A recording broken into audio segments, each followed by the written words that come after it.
পুচকা খাই ভাল পোৱা লোকসকললৈ এটা সুখবৰ। নাহৰকটীয়া চহৰৰ মাজমজিয়াত এগৰাকী অসমীয়া গৃহিণীয়ে আৰম্ভ কৰিছে পুচকাৰ বিপণী। নাহৰকটীয়া উচ্চতৰ মাধ্যমিক বিদ্যালয়ৰ সমীপত সচৰাচৰে দেখা পুচকাৱালাসকলৰ বিপৰীতে এগৰাকী অসমীয়া মহিলাৰ এই পদপথৰ পুচকা বিপণীখনে স্বাভাৱিকতেই দৃষ্টি আকৰ্ষণ কৰিবলৈ সক্ষম হৈছে পুচকা প্ৰেমীসকলক। স্বামীক আৰ্থিকভাৱে সহায় কৰাৰ লগতে স্বাৱলম্বী হোৱাৰ মানসেৰে চাচনি আমগুৰিৰ নিবাসী চুম্পী হাজৰিকা নামৰ এই মহিলাগৰাকী এতিয়া নামি পৰিছে পদপথৰ পুচকা ব্যৱসায়ত।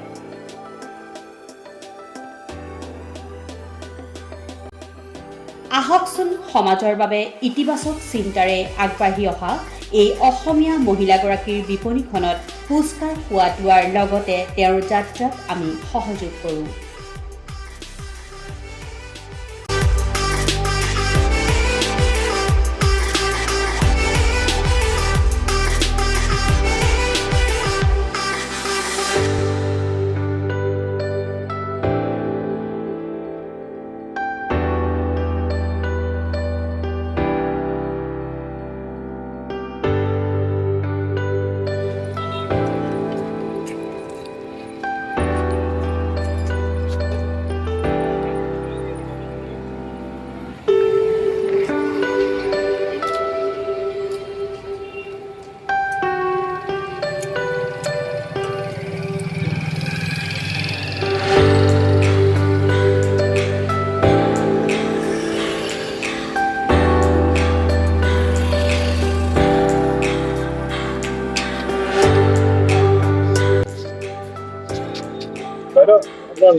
চুম্পী হাজৰিকা আমগুৰি নকবিল।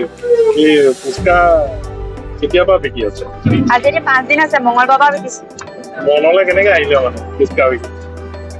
মনলে মানে কি কম, চলিবলৈ দিগদাৰ হয় ন, কেনেকে চলিম বুলি ভাবি এতিয়া মানুহজনেও কাম কৰে, যিকেইটকা পইচা পায় চলিবলৈও নহয়। এইটো কাৰণে চাৰিদিন পৰা অহা যোৱা নকৰো, মানুহজনীয়ে কাম কৰে যে ৰুম লৈ আছিলে, তাৰপিছত মই ইয়াত থাকি দোকান এখন খোলো বুলি ভাবিলো। নিজে বনাও, বহুতে কেতিয়াবা বজাৰ ভাল থাকে, কেতিয়াবা বেয়া থাকে। আজি দেওবাৰ স্কুল বন্ধ যে, সেইকাৰণে ইমান ভাল নহয়। স্কুলটো খোলা থাকিলে অকমান ভাল হয় আৰু। ইয়াতে চাচনিৰ পৰা আহি নাহৰকটীয়াত ফুচকা বিকা ব্যৱসায় আৰম্ভ কৰিছে। এয়া আমাৰ অসমীয়া মানুহৰ কাৰণে অত্যধিক গৌৰৱৰ বিষয়। আজি আমি কৰ্মমুখী এগৰাকী মহিলা, গতিকে তেওঁৰ এই ব্যৱসায় আগবাঢ়ি যাওক। আমি তেওঁ মই খালো ভাল, ধুনীয়া বনাইছে, নাই ধুনীয়া, মজা, ভাল।